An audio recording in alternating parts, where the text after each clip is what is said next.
France.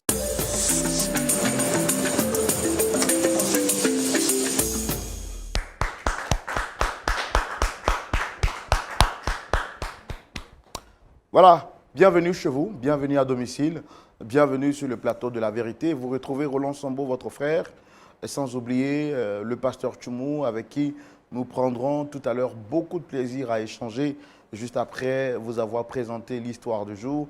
Partout où que vous soyez, quoi que vous fassiez, et que la grâce et la faveur du Seigneur vous soient échus en partage. Nous espérons que votre semaine s'est très bien déroulée.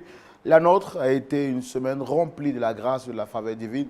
Et nous avons surtout manifesté la puissance, sinon pour ne pas dire, nous avons vécu la puissance de la résurrection de Jésus-Christ sur toutes ses formes. Je l'espère aussi pour vous. En tout cas, on ne va pas vous faire languir, on ne va pas vous faire attendre encore longtemps. Nous allons sans transition aucune vous proposer l'histoire qui sera donc débattue sur ce plateau. Mais avant, permettez-moi de prendre des nouvelles de notre pasteur, l'unique, le véritable, l'incontournable, pasteur Jean-Yves Tchoumou. Shalom.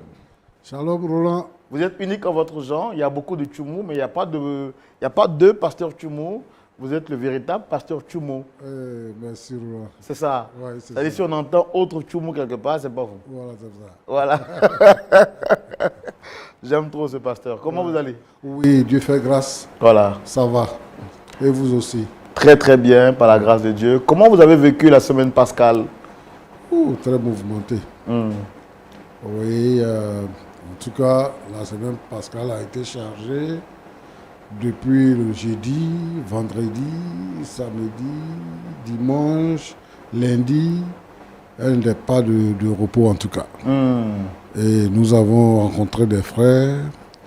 Nous sommes allés à des baptêmes. Baptême d'eau, je veux dire. Oui, oui. Voilà. Nous cela. avons participé à des agapés. Oui. Voilà, donc vraiment, ça s'est très bien passé. Voilà, maintenant dites aux gens que quand ils invitent le pasteur Tchoumou n'est pas complet.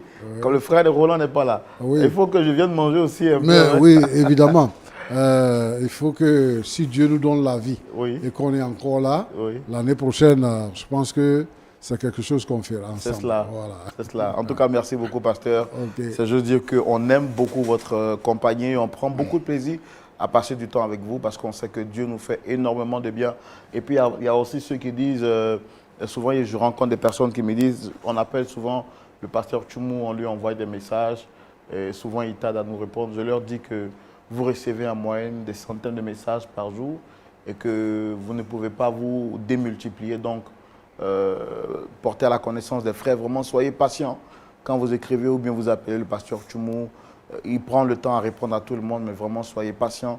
Même si votre sujet est critique, soyez patients parce que par la grâce de Dieu, on vous répond et puis on vous aide vraiment à avancer dans votre vie.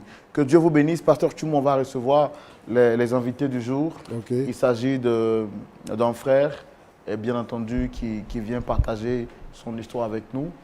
Il se nomme Eric Botti. Et avec votre permission, on va le recevoir. Oui, sur le on le plateau. reçoit.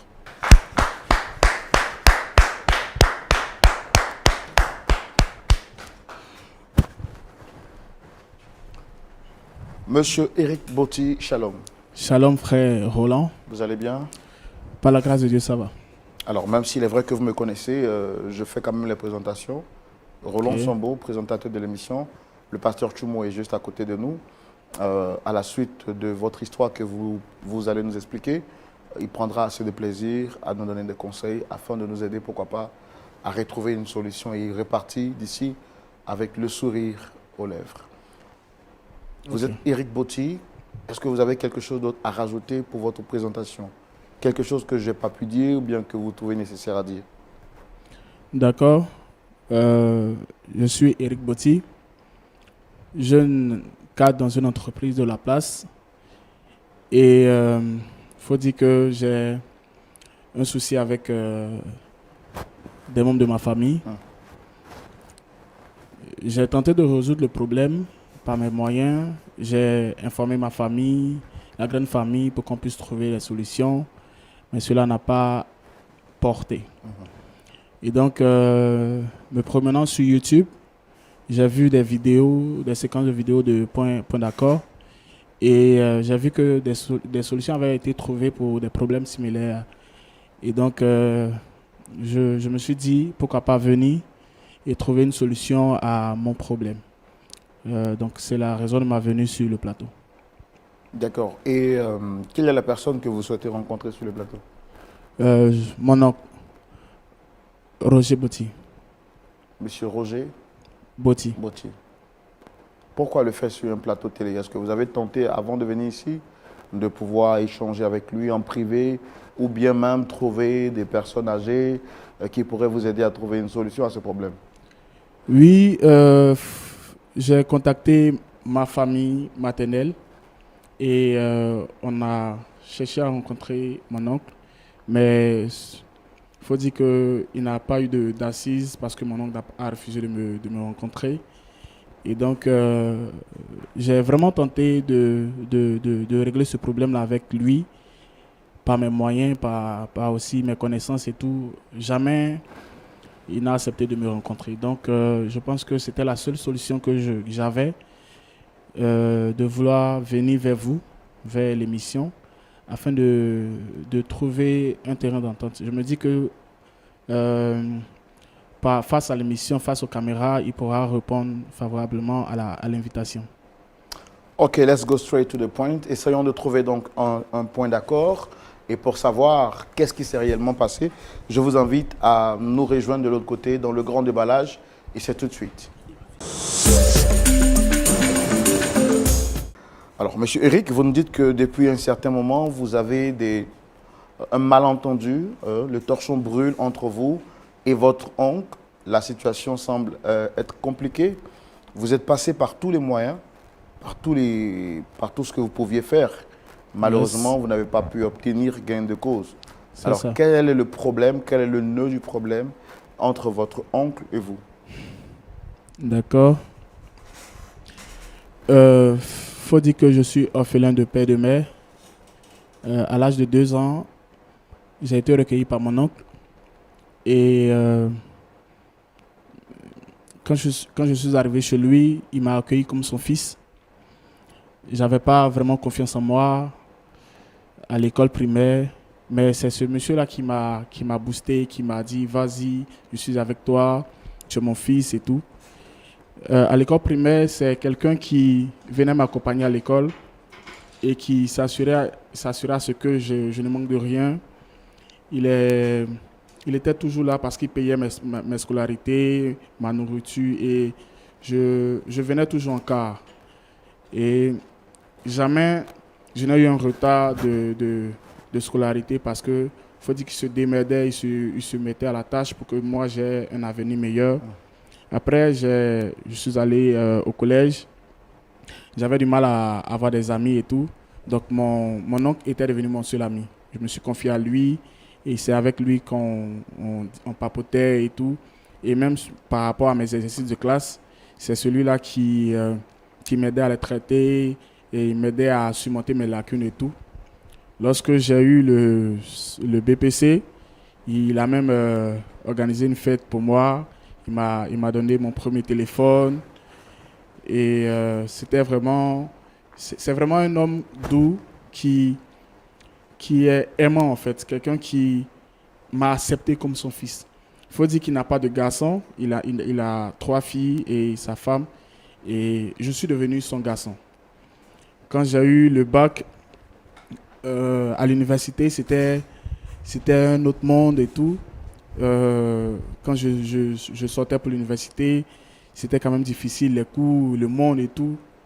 Mais chaque fois que je rentrais à la maison, c'était... Le bac, je rappelle que c'est l'abréviation du baccalauréat. C'est ça. Et chaque fois que je rentrais à la maison, je me sentais en famille, à l'aise, parce que on mangeait ensemble, on discutait, me demandait comment j'allais à l'école, mes rendus, tout ça.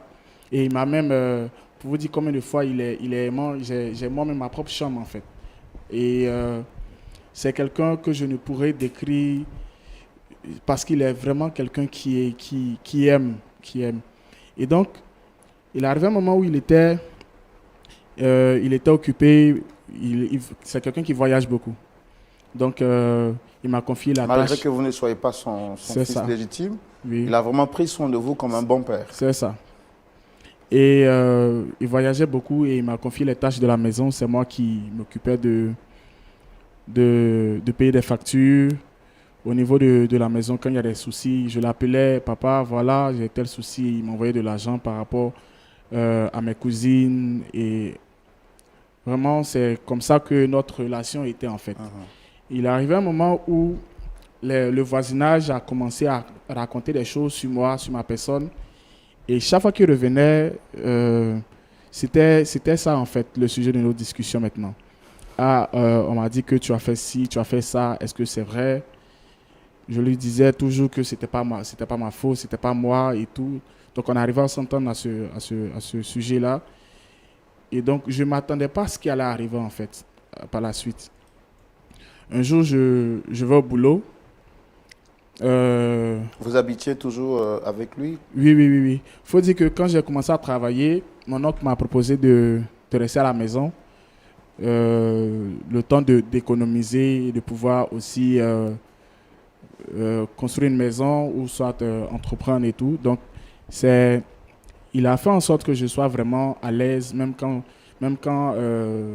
j'avais la possibilité de devenir indépendant et tout. Il a décidé que je puisse rester avec lui. C'est-à-dire, si je comprends bien, quand après avoir eu votre baccalauréat, quand Oui. vous avez commencé à travailler, vous aviez voulu être indépendant. C'est ça, c'est ça. C'est-à-dire prendre un chez vous Oui, et ne oui, plus être sous sa tutelle.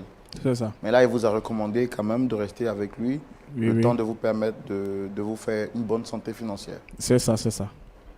Et donc, c'est sur cette base-là que nous sommes partis. Et donc, j'étais encore à la maison, chez lui, malgré que je travaillais. Et un soir, je revenais du boulot. Je suis arrivé et je vois mon oncle en colère. Et mes bagages étaient dehors. Donc, surpris, je pars demander à mon oncle qu'est-ce qui se passe. Et comme ça, sans me donner d'explication, il m'a dit de sortir, de quitter chez lui.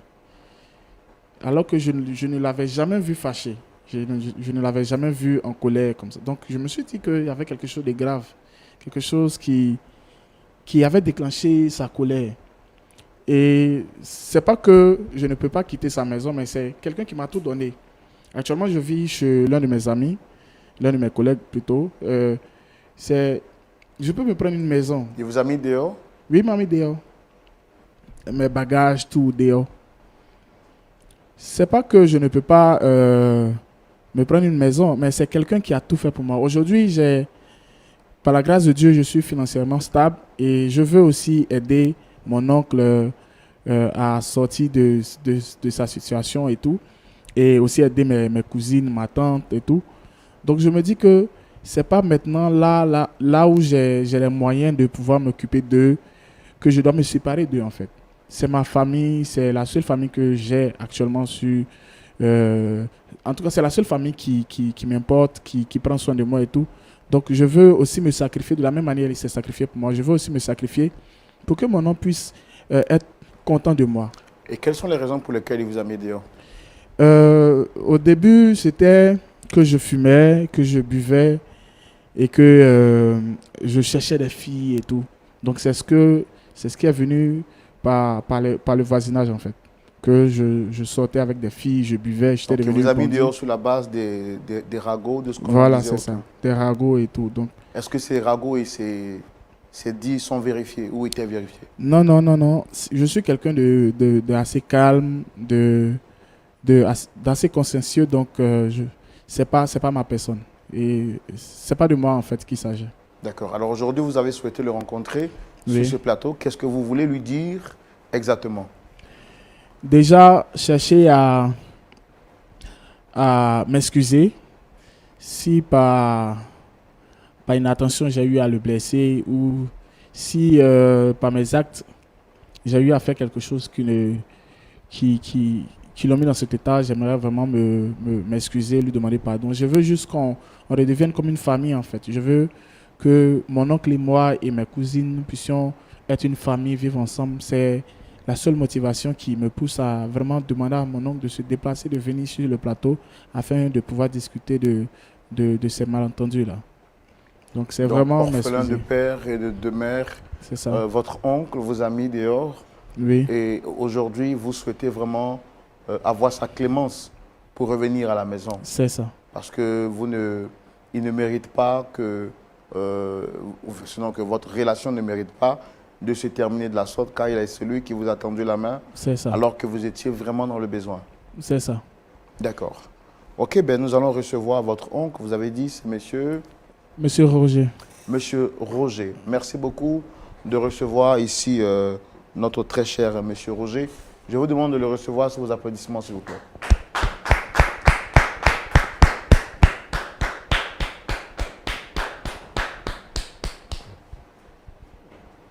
Shalom, Monsieur Roger. Installez-vous. Shalom, monsieur.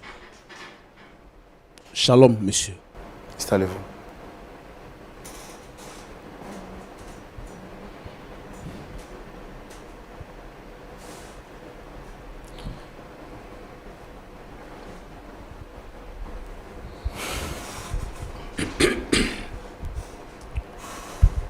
Comment vous allez?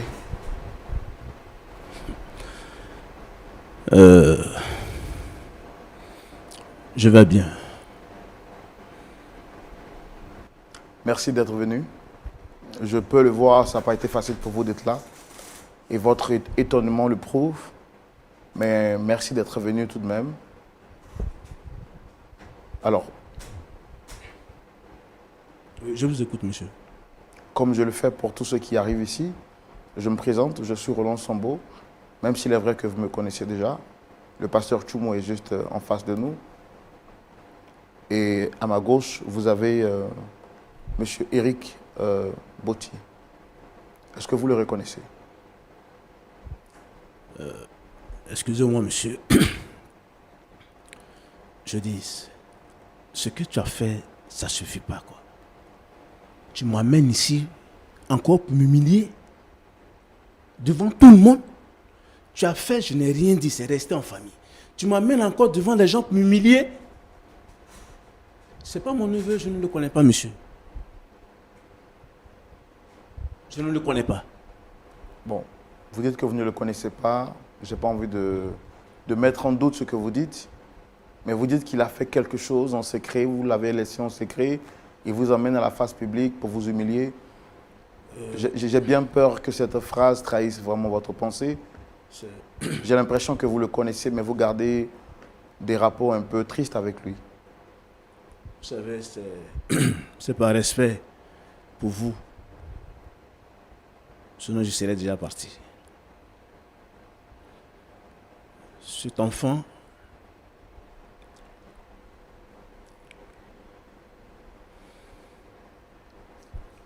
est le fils unique de mon grand frère. Essayez de rapprocher le micro, s'il vous plaît. Cet enfant est le fils unique de mon grand frère. Paix à son âme.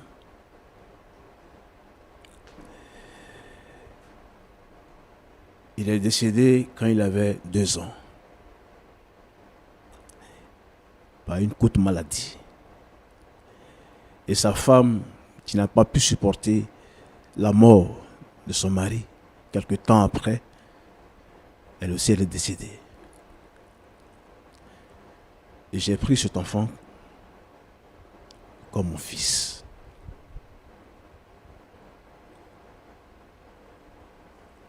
Je l'ai pris comme mon fils.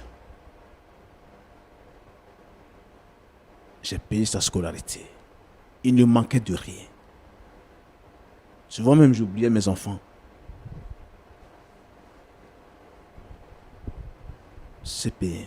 Rapprochez le micro, s'il vous plaît. De CP1, de la maternelle, jusqu'à ce que ce petit ait son bac et il travaille aujourd'hui. C'est un enfant gentil, respectueux.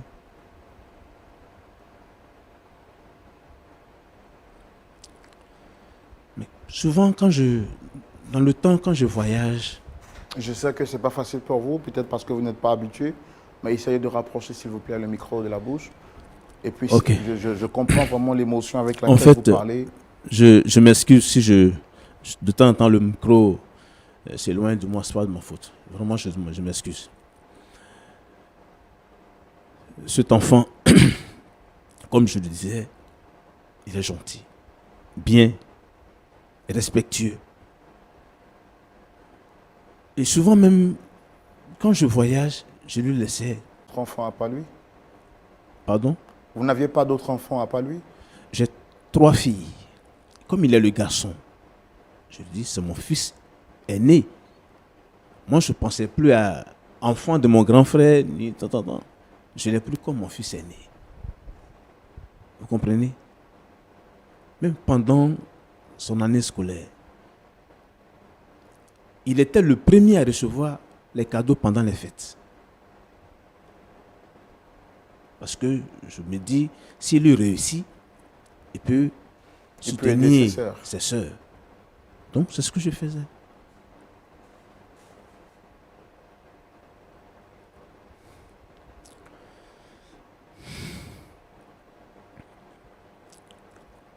Et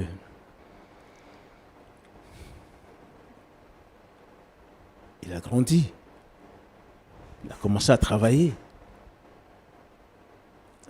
Souvent, quand je reviens de mes voyages, on me raconte beaucoup de choses. Je l'appelle, je lui demande, mon petit, tu fumes? Il dit non. Tu bois? Il dit non, papa. Il dit, ah, fais attention. Tu es encore jeune, laisse la cigarette. Et non seulement moi, je vais à l'église. C'est mal vu de voir l'enfant de quelqu'un, d'un chrétien, en train de fumer et boire. S'il te plaît, la cigarette et la boisson, laisse ça de côté. Si tu veux réussir dans ta vie, laisse la cigarette et la boisson. Il dit non, papa, je ne bois pas, je ne fume pas. Non, tu sais, si je fais, j'ai dit d'accord. Moi, je te fais confiance. Donc, c'est un enfant, c'est un enfant.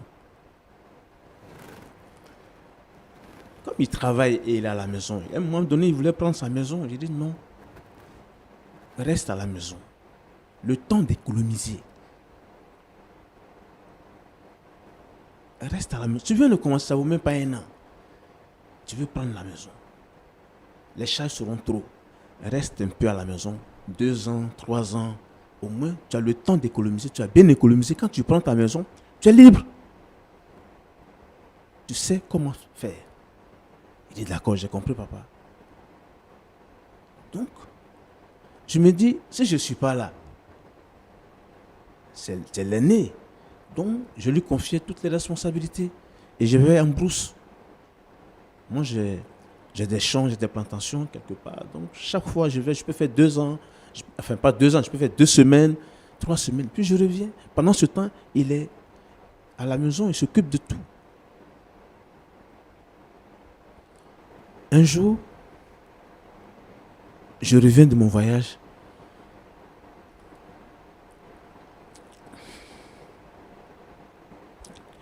Je vois que ma fille est malade. Elle a 17 ans. Elle a 17 ans même, 17 ans, presque. Et je demande à ma fille, qu'est-ce que tu as? Elle dit, papa, je ne sais pas, mais je suis malade. On a fait tous les soins. Ma fille est toujours malade. Donc je demande à sa maman,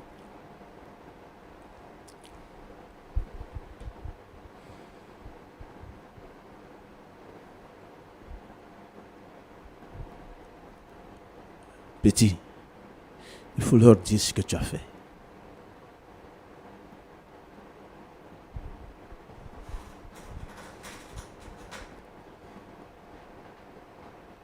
Il faut leur dire ce que tu as fait.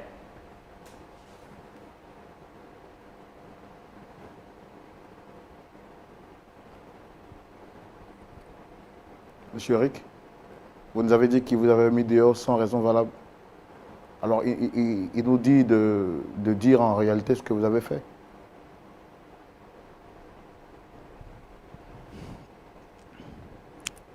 Je m'excuse. Mon nom, je m'excuse. S'il te plaît. Hé! S'il te plaît, mon nom. J'ai dit, il faut dire ce que tu as fait.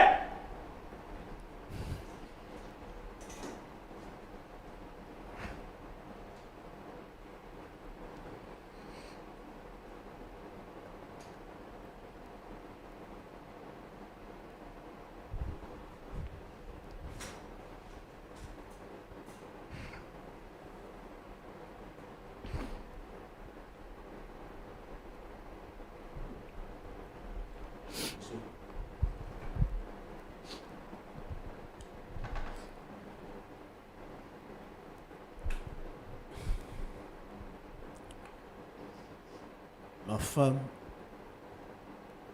va à l'hôpital avec ma fille et on lui fait faire un texte de grossesse.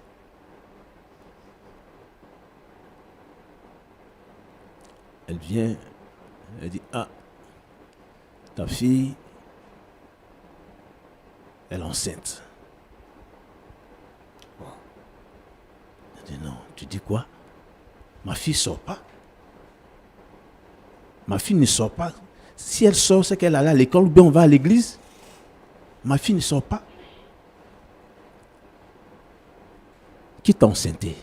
Je demande à ma fille. Qui t'a enceinté? Elle ne parle pas. Qui t'a enceinté? Elle ne parle pas.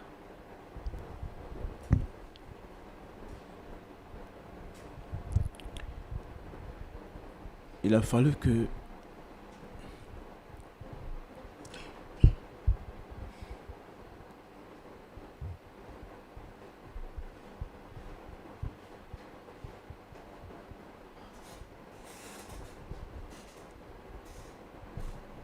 j'insiste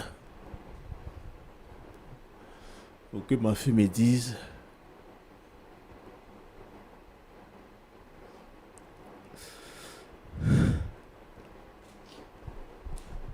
c'est son cousin qui l'a enceinté.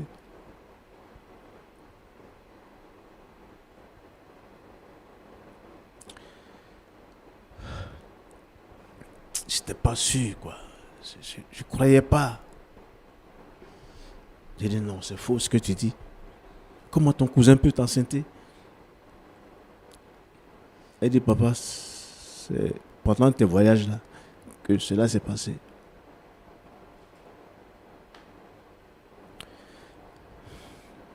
Bon, je l'ai appelé. Il ne faut pas seulement écouter l'autre. Je l'ai appelé. Au départ, il voulait nier. J'ai appelé les deux. Et il a avoué qu'il enceintait ma fille. L'enfant que j'ai pris comme mon premier fils. J'ai élevé. Le merci. C'est ma fille qui est enceinte. Mon nom, c'est pas comme ça. Hey! Tête, qu'est-ce qui s'est passé? Si c'était pas, je me lève sur ce plateau. Si ne c'était pas, je me lève, monsieur. D'accord. Tu penses que c'est ça seulement? Et ça fait combien de mois déjà qu'elle est enceinte? Ça fait 3 mois. 3 mois que ma fille est enceinte. Et le comble. Non. Pour le respect que je vous dois, monsieur, en tant qu'un cadre de l'église, je vous demande pardon. Je ne peux pas dire ça de ma bouche. Ce qu'il a fait là, je ne peux pas dire. S'il ne peut pas le dire, moi je ne peux pas dire ça, monsieur. C'est une honte pour moi. C'est une honte pour moi. Je ne peux pas. Mon oncle, pardon, mon oncle, pardon. Monsieur, s'il vous plaît. Monsieur? D'accord. On va essayer de demander à l'équipe de voir avec M. Botti. Équipe technique, est-ce qu'on peut essayer de voir avec M. Botti et le faire revenir? Ah, je vois qu'il est vraiment touché, il est vraiment... Est-ce qu'on peut nous faire revenir M. Botti, s'il vous plaît?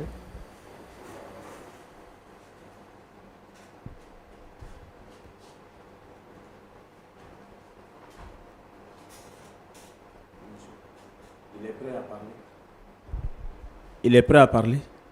Donc, je comprends que ce que vous vivez est très grave, difficile à dire et même à vivre.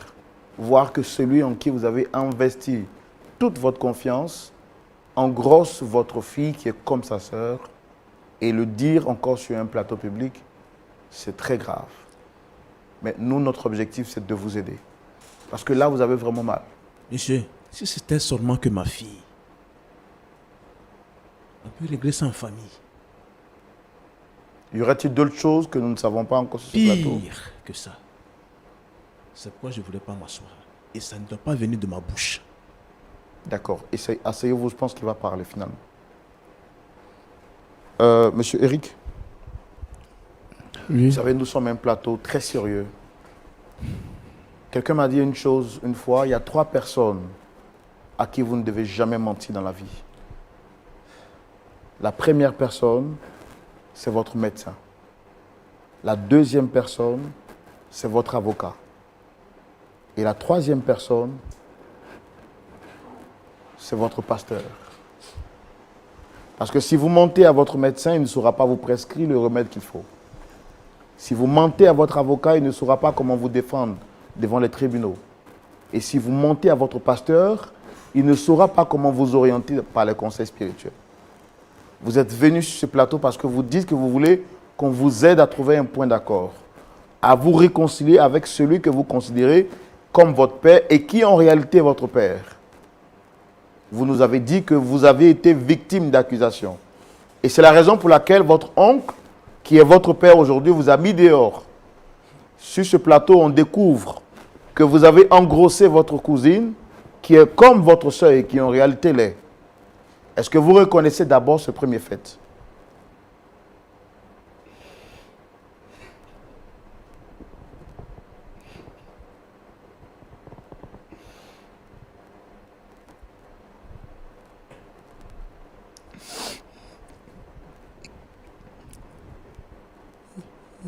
Il y a des choses dans ma vie que je ne peux pas expliquer.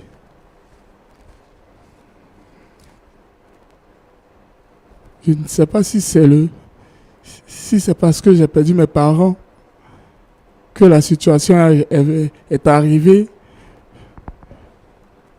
Je ne maîtrise pas. Effectivement, mon oncle a raison.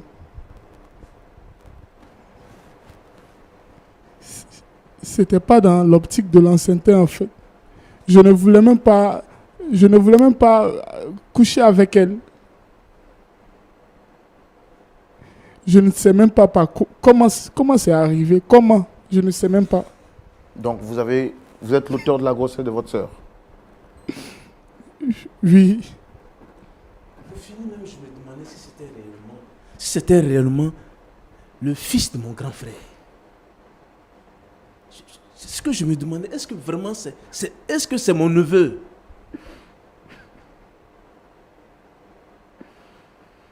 Alors, Il n'a pas fini, hein, monsieur. Il n'a pas fini.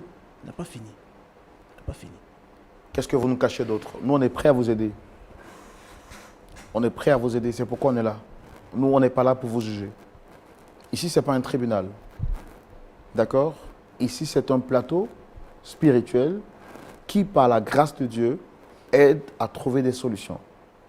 Et la Bible dit, celui qui confesse ses fautes et les délaisse obtient miséricorde. Donc le premier pas que vous devez faire, c'est d'ouvrir la bouche et de confesser. David dit aussi longtemps que je me taisais, mes os à l'intérieur de moi se consumaient. Ouvrez la bouche et parlez. Qu'avez-vous fait de plus que vous avez peur de nous dire ou que vous avez manqué de nous dire?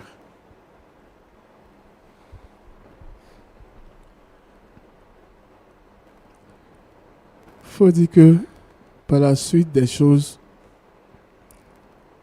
quand j'ai commencé à venir avec Monsieur, des... vous savez, je lui donne raison. Parce que j'avais tellement confiance en lui. Je lui laissais toutes les charges. En plus de ma fille. Est-ce que vous ne voulez pas que ce soit lui qui le dise? D'accord. Mais tout. Ça prend du temps. Quand mon oncle partait à l'intérieur du pays pour les affaires, je restais avec ma tante et puis mes cousines. J'étais le seul homme de la maison et dans tout ce qui concernait la maison, on m'appelait pour prendre mon avis et tout. Un jour, les compliments de ma tante, « Ah, tu es l'homme de la famille, tu es l'homme de la famille, tu gères comme un grand », m'ont vraiment touché. C'est pas que j'avais envie mais je me suis dit que c'était l'amour maternel qu'elle m'apportait. L'amour maternel que j'avais pas eu. En fait. C'est vrai que elle était là toujours pour moi, mais je sentais ce vide-là encore en moi. Un jour, les enfants étaient allés à l'école et moi, j'étais resté à la maison parce que je ne me sentais pas bien.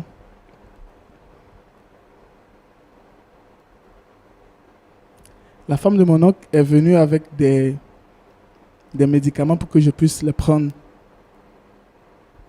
Et donc, elle est restée à mes côtés pour que je puisse vraiment sortir de cette maladie. Je sais pas.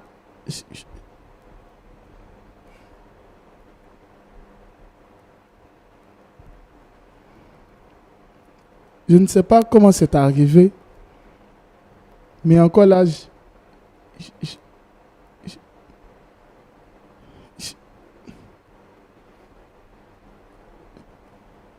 j'ai eu des rapports avec la femme de mon oncle.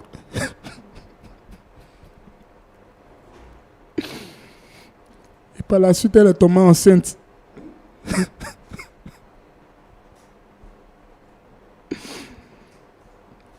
Donc au finish, la femme de mon oncle et ma cousine sont enceintes de moi. Garçon pile. Tu es un garçon pile. Tu es un garçon pile. Non.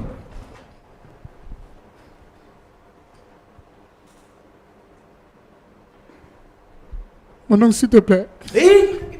Monsieur, c'est à vous, j'ai affaire. Mon oncle, tu es mon Hey, père. je te laisse-moi, monsieur. C'est à vous, j'ai affaire. Si je me suis levé, j'ai pas besoin, là, j'ai pas besoin de pardon. Je peux pas, son pardon même là, je peux pas accepter. Son pardon là, je peux pas accepter. Je peux même aujourd'hui, demain ou après-demain, je peux jamais accepter son pardon. Tu acceptes ma fille. Tu acceptes ma femme. Aïe! Mon argent, t'as évolué. Mon argent, j'ai laissé mes enfants, je t'ai mis à l'école. Tu travailles aujourd'hui. Ah, petit, reste à la maison pour économiser. J'ai mal fait. Son pardon aujourd'hui, son pardon demain, son pardon après-demain, je ne peux pas accepter ça. Même si mon frère sort de sa tombe, je ne peux pas accepter ça.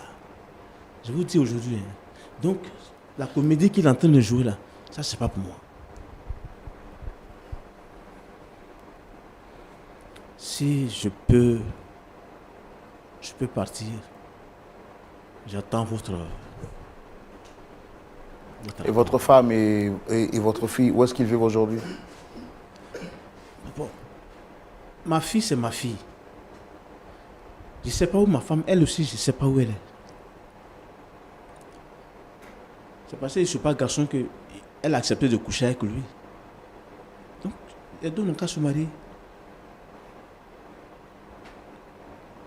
Ma fille, j'ai beau faire, c'est mon sang. C'est mon sang. Ça me fait mal, mais je suis obligé. Femme là, il n'a qu'à prendre.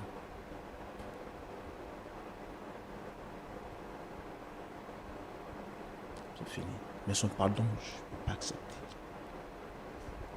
On ne peut pas humilier un oncle comme ça. On ne peut pas humilier un oncle comme ça. Et ça n'a pas suffi. Il m'amène encore sur un plateau de télé où que tout le monde regarde. Monsieur, j'espère. Bon, je peux partir. On va quand même avoir l'avis du pasteur Tchoumou. Vraiment, je suis très, très, très déçu parce que je viens d'entendre. Je l'ai vu venir sur ce plateau. Il m'a dit qu'il était orphelin et qu'il avait été abandonné. Pour moi, je me suis dit qu'il y avait un problème. Les enfants, peut-être, manquent souvent d'éducation ou manquent de respect aux personnes âgées. Je me suis dit c'était une situation pareille alors que c'est bien plus pire. Je suis vraiment désolé. On va donner la parole au pasteur Tchoumou et avoir son avis dans la rubrique à la loupe de la parole. C'est tout de suite. Pasteur Tchoumou, on ne finira jamais d'être surpris sur le plateau de Point d'accord. À Point d'accord, on aime le dire, on est toujours d'accord. Mais bon, le Père dit que même si son frère venait à sortir de la tombe, il ne pardonnera jamais cette déception et cette haute trahison. Quel est votre point de vue, pasteur? Merci mon frère Roland. Merci de me donner la parole. Monsieur Botti, c'est ça, non? Oui, monsieur. Oui.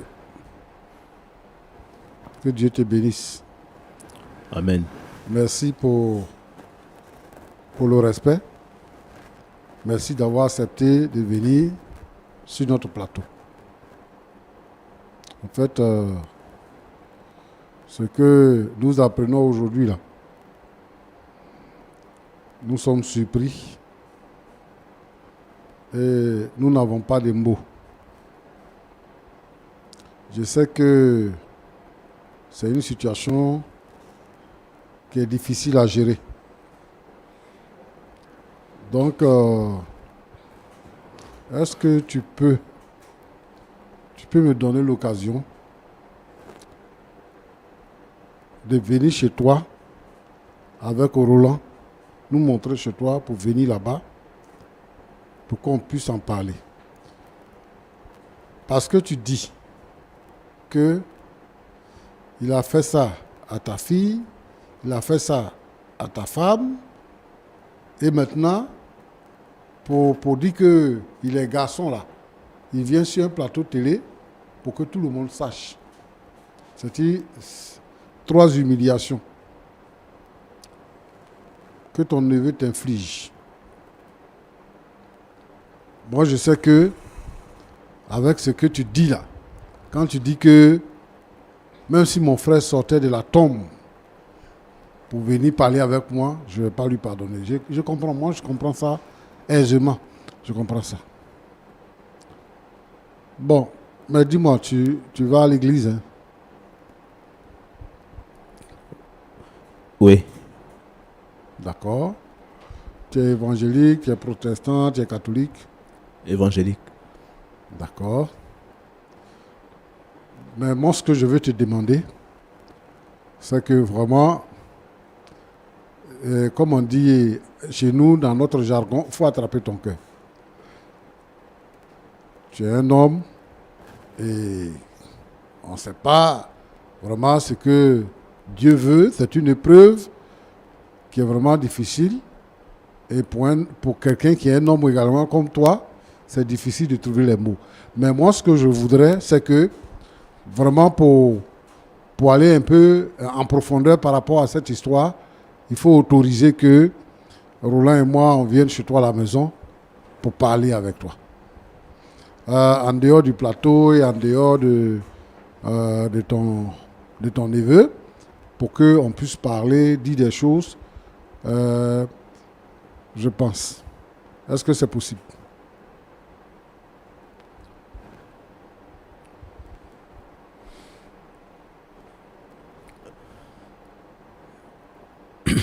Tout à l'heure, vous m'avez demandé si je partais, si j'étais chrétien. Et en plus de ça, vous-même, vous êtes un pasteur. Je ne peux jamais refuser un pasteur de venir chez moi. Vous pouvez venir seul. Mais je ne veux pas voir Roland. Et je ne veux pas voir cet enfant. Je ne vais pas le voir. Vous pouvez venir seul.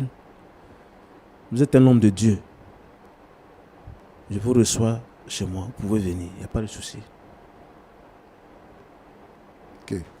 Merci beaucoup. Je vais te revenir. Eric, Oui, pasteur. ça va? Ça va un peu. D'accord.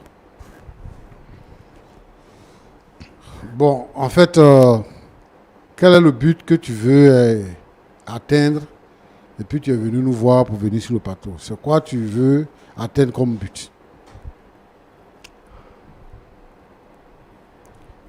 Je veux juste dire maintenant que je n'avais pas tout organisé. Je n'avais pas tout prévu.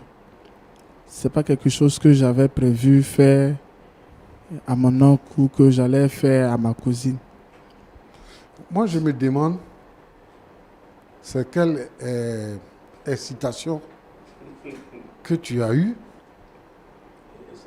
en couchant avec ta soeur, ta petite soeur. C'est quelle excitation que tu as en couchant avec ta tante. C'est-à-dire que le monsieur là, c'est le frère de ton papa. Et toi-même, tu étais bébé quand ton papa est mort. Donc quand tu as ouvert les yeux, que tu as commencé à voir clair, c'est avec lui que tu as été. Et il t'a encadré comme un fils. Jusqu'à ce que tu travailles.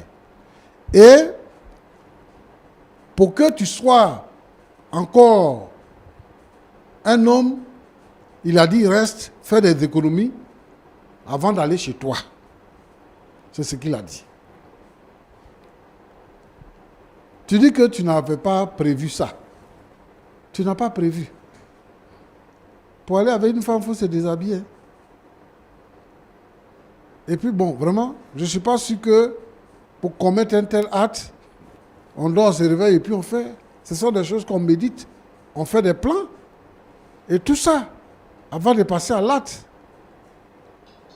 Dis-moi, comment est-ce que tu te sens quand tu couches avec la fille et quand tu couches avec la mère? Comment tu te sens? Mais pourquoi tu es venu ici?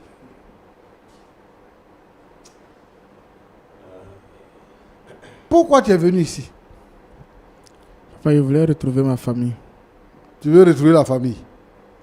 Tu es sûr que tu peux retrouver ta famille? Il reste 2 filles encore. Tu veux les enceter? Tu as fini avec l'aînée, tu veux... Comment tu veux retrouver la famille? C'est-à-dire que, moi je veux te dire, mets dans ta pensée que lui c'est ton père et que les filles là, ce sont tes soeurs et que la femme là, c'est ta mère. Tu peux coucher avec ta mère? Non, non. Tu peux coucher avec tes propres soeurs? Non, non. Donc c'est parce que tu considères les autres là comme des étrangers. C'est-à-dire que ce n'est pas ta mère, ce n'est pas tes soeurs. Donc tu peux les utiliser comme tes copines. En prenant la mère et la fille. Mon petit, moi je ne sais pas. Hein? Ou bien c'est le travail que tu fais maintenant là, qui te monte à la tête.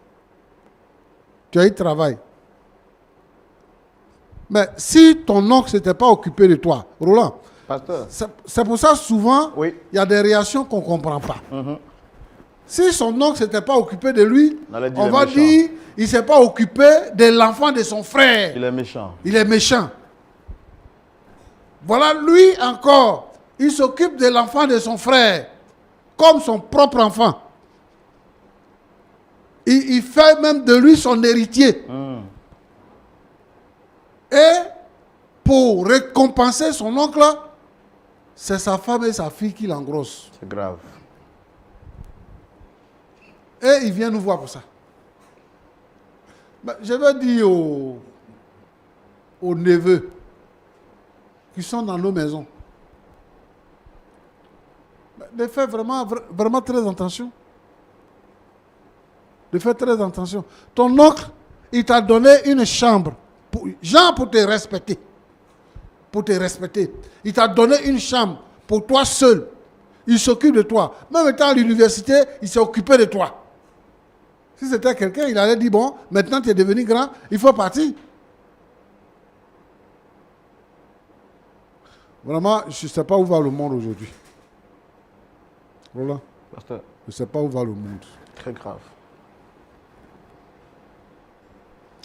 Je veux demander à tous ceux qui hébergent les jeunes gens dans leur maison d'avoir les yeux ouverts. Cousins, neveux, même l'enfant qu'on est venu te confier pour aller à l'école, il faut avoir les yeux ouverts. Ce n'est pas être méchant, hein, ce n'est pas être jaloux. Mais il faut être prévoyant. Il faut être prudent, comme un serpent, pour ne pas se retrouver dans ce genre de situation. Ce que tu as fait là, la récompense, c'est la malédiction. La récompense là, c'est la malédiction. Donc, les deux enfants là, s'ils naissent, comment tu les considères? L'enfant que tu as eu avec ta tante, C'est fort, pasteur. oui. L'enfant que tu as eu avec ta cousine, ta petite soeur, c'est-à-dire que le premier enfant, c'est sa grand-mère. Et son frère ou sa soeur là, non, vraiment mon petit, tu es gros. Même si on dit Akudan, quand même. Même si on dit Akudan, gros. Les filles avec qui tu es parti à l'école, à l'université, là, tu ne les vois pas. Les filles qui sont dans ton travail, là, tu ne les vois pas. Ceux qui préparent pour envoyer dans les bureaux, là, tu ne vois pas ça. Les filles qui sont dans l'église, là, tu ne vois pas. C'est la femme de ton oncle que tu vois. C'est les enfants de ton oncle que tu vois. Vraiment, je suis déçu. Et aujourd'hui, là seulement, les mots me manquent. Les mots me manquent. Et aujourd'hui, là seulement, je n'ai pas de mots. Je ne sais pas où commencer. Je ne sais pas par où terminer. Ça, c'est l'une des rares fois. Je veux vraiment demander aux parents qui élèvent les enfants de faire très attention. C'est vrai que le monsieur n'est pas là souvent. Il va en voyage. C'est pareil, peut-être pour beaucoup d'hommes dans leur maison, mais de faire très attention aux enfants qui sont dans la maison. Il faut surveiller. Il faut les surveiller dans leur façon de faire. Ah, tu as dit que c'est mon enfant, tu as dit que c'est mon neveu, tu as dit que c'est mon petit, et tout ça, alors que c'est lui qui va te faire mal. Donc, le monsieur, il a tout perdu.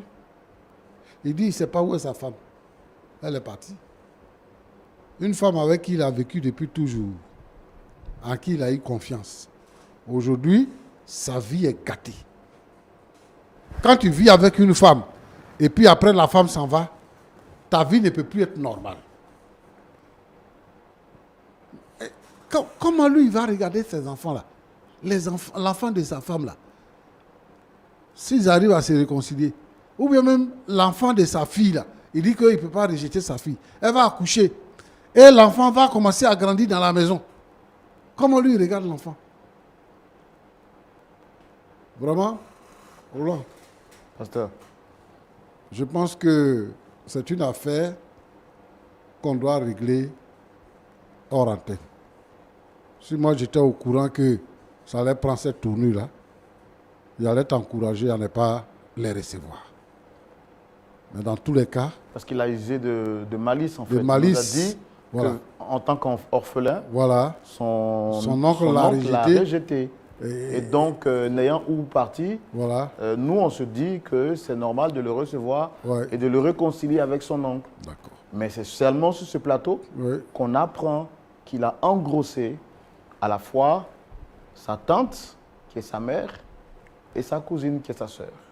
Certains problèmes qu'on va régler cas par cas. On va rencontrer l'oncle, on va rencontrer le pasteur et on va rencontrer la dame. On va le faire, on va parler avec eux, mais je veux dire que le jeune homme a mal fait et ça, ce sont les brebis galeuses. Il y a des gens comme ça qui sont dans l'église, qui sont vraiment très dangereux. Je veux que les jeunes gens ouvrent les yeux sur les gens qui vivent avec eux et que même dans l'église, il faut surveiller le comportement des jeunes gens. Si tu vois les jeunes là qui sont dans l'église et puis tu les vois des heures indues, il faut réagir automatiquement. Il ne faut pas autoriser qu'ils soient tout le temps ensemble dans des choses. Tu seras surpris du résultat.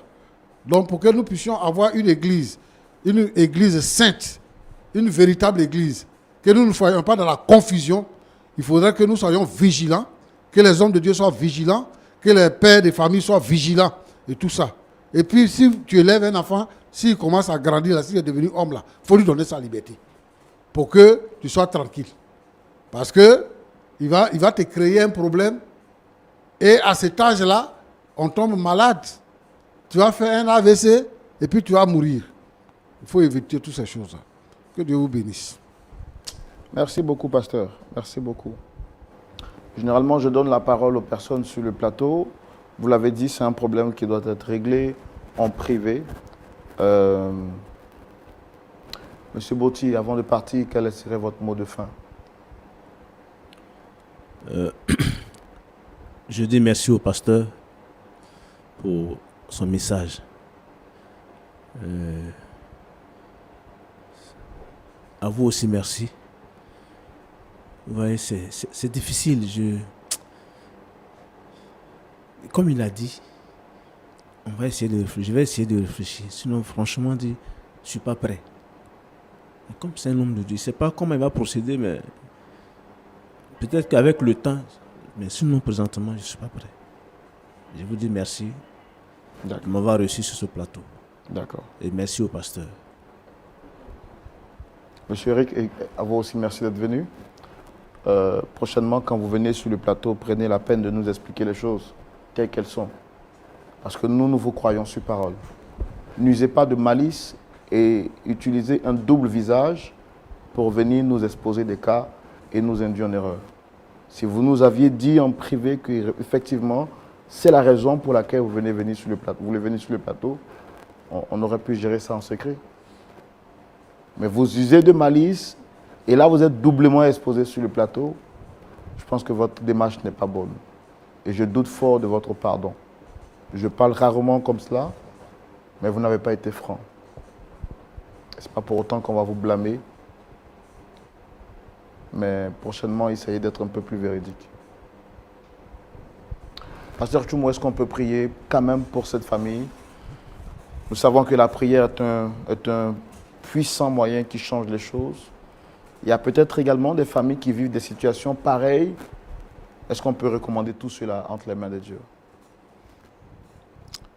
Seigneur, souvent nous nous trouvons devant des situations que nous vivons dans nos différentes familles et nous n'avons pas de mots, nous n'avons pas de solution. Le diable est déchaîné, les démons se sont réveillés, les malfaiteurs sont en mouvement. Seigneur notre Dieu, notre Père, merci pour le Saint-Esprit que tu nous as donné. Que la puissance du péché soit neutralisée. Au nom de Jésus-Christ, donne la conscience par le Saint-Esprit, donne la conscience aux uns et aux autres, afin que, Seigneur notre Dieu, ta parole soit respectée. Que les gens vivent la foi chrétienne. Ce n'est pas simplement en disant que je suis chrétien, mais Seigneur, permet que dans le cœur des chrétiens, la crainte de Dieu habite et qu'ils ne tombent pas dans ce genre de situation. S'il y a une famille, Seigneur notre Dieu, qui vit un cas pareil, je te demande, ô Dieu, de venir d'agir, que les démons, que toutes les œuvres des ténèbres, que la puissance de la chair soit brisée. Permets et rapproche les cœurs. Je prie pour la famille Botti, Seigneur, que ta main puissante puisse les guider et que, Seigneur, même lorsque nous allons nous retrouver en privé, permets que nous puissions trouver une solution pour pouvoir les réconcilier. Sois béni au nom de Jésus-Christ. Amen. Amen.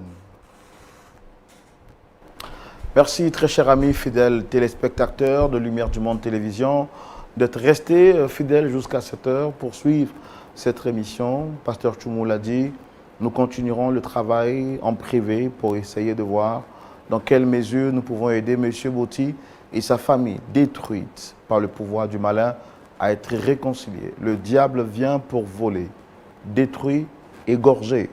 Mais le Fils de Dieu vient pour donner la vie en abondance. Que la vie de Christ vous soit échue en partage. Prenez soin de vous et que Dieu vous garde et que Dieu vous préserve de toute forme de séduction. On se donne rendez-vous ce samedi à partir de 19 h pour le culte en direct où vous recevrez la puissance par la parole de Dieu, la vraie, sans compromission. Que Dieu vous garde. Au revoir.